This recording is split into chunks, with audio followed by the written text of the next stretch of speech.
Hey guys, happy Saturday. Torsar here with another MMA talk video.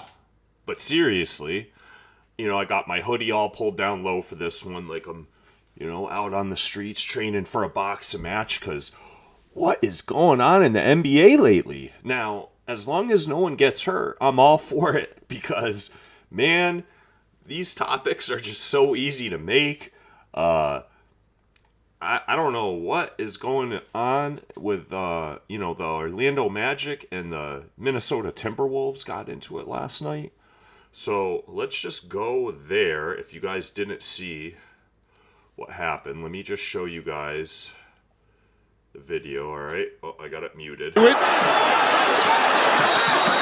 have no idea what happened, but it is an all-out melee under the basket right now. Yeah, Austin Rivers got some good. I think Bamba came off the bench to throw punches at Rivers. That's crazy. There will be a number of ejections here, and Bamba is still hot.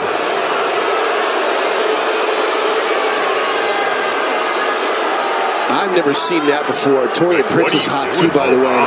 He's going to be gone for a little bit. I don't think that's just going to be a one game. Watch the top of the screen right here.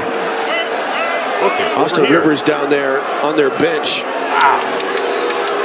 That's just crazy. I mean, that's unbelievable. Unbelievable. I don't know what was said before a NBA player to hop out of his bench seat and throw punches. I guess they just have that much money to throw away. Let me go back to the full cam for a sec. I'm going to go over a couple. There's not much to talk about for this one. So I'd just like to say, first of all, the other night with that Dylan Brooks thing, I think that's a shame they only gave him one game. I think Skip Bayless nailed it when he said he should be gone for 3 games for that one. I think that was maybe for a regular player with no reputation, that's a 1-game suspension, but we all know how this works. The more and more you do silly stuff like this, the heavier and heavier the penalties get. On that note, I want to go over what Kevin Garnett said, because some guys are really enjoying this. So KG, here we go on clutch points. They're just going over a couple things. So he's surprised by what has happened so far, but he finds it funny that it's happened in All-Star month. Everybody fighting. They ready for All-Star weekend, is what he meant to say. Bunch of laughing and crying emojis. Some other guys found this funny. Josh Hart, you can't script the NBA. Donovan Mitchell, the NBA script has been crazy recently. All I'd like to say to that is, guys, calm down with the scripting stuff. There's people out there that take you seriously. Just saying. Now, what are some of your guys' all-time favorite NBA fights? All right, I'm just going to bring up 2 because I don't want to do too many. Maybe these are one of your favorites. Maybe my favorite one of all time is the classic Shaq and Charles Barkley one. And Shaq, I will say, man, there's a couple times he threw a freaking haymaker at people and missed, and he's probably lucky it did, and so is the other person, because, man, I can't remember the other one he did. It was one of these, like, average big men. I'd have to look at it, but he threw a haymaker and barely missed the guy, and it was like, wow, if that punch had landed. But just watch this. He does it in this one, too. All right, so they're obviously good friends today. But if no one remembers this, he's getting all frustrated. He throws the ball at Shaq, and look at this. Look at this punch. Boom, off his head. Oof, just barely missed him. Now, I don't know if Shaq meant to miss him, just like the other one I'm talking about. But, man, if that had landed, could you imagine? And you got to give Charles credit for this. He said famously that he did it because he knew it's an NBA fight and that people would break it up. For too long, so he knew he wasn't going to look it up. Oh man, who doesn't love Charles Barkley? we went out to dinner after the game. Okay. So here's another one, and this one was deadly serious. And it was from a player you wouldn't expect it from. Kevin McHale was always a really nice guy.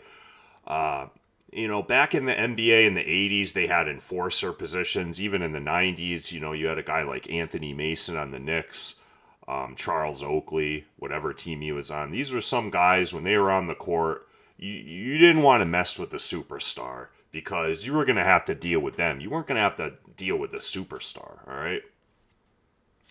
So this is one of the most, and I'm not going to get into the whole Kermit Washington, Rudy Tomjanovich thing. That's just actually scary. That went even farther back. I think it was in the 70s. I don't remember the exact year. But I mean, if anyone's ever seen it, Rudy Tomjanovich is running up the court and Kermit Washington runs at him the other way and just punches him dead in the face. It's one of those you add the speeds together kind of thing, like a head-on-head collision. And it was just a brutally savage punch, and Rudy Tomjanovich almost lost his life. But this is another scary one when, the Celtics just got sick of the Lakers and Kevin McHale just decided to be an enforcer. Boom!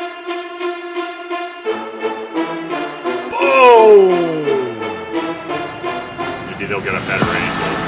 Oh yeah, and everything popped off. Look at that. Just clothesline.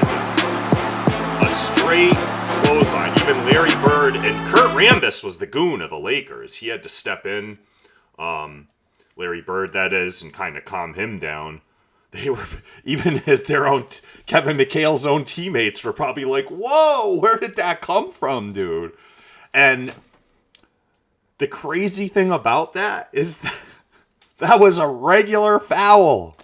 They didn't even call flagrant 1, never mind a flagrant 2. In today's NBA, you'd get a flagrant 2 foul called, you'd be instantly ejected from the game, and that's probably a 5-gamer, maybe not, maybe a 3-gamer, I don't know, maybe I'm going a little bit too harsh, but just to think that back then, that was a regular, common foul. Oh, man.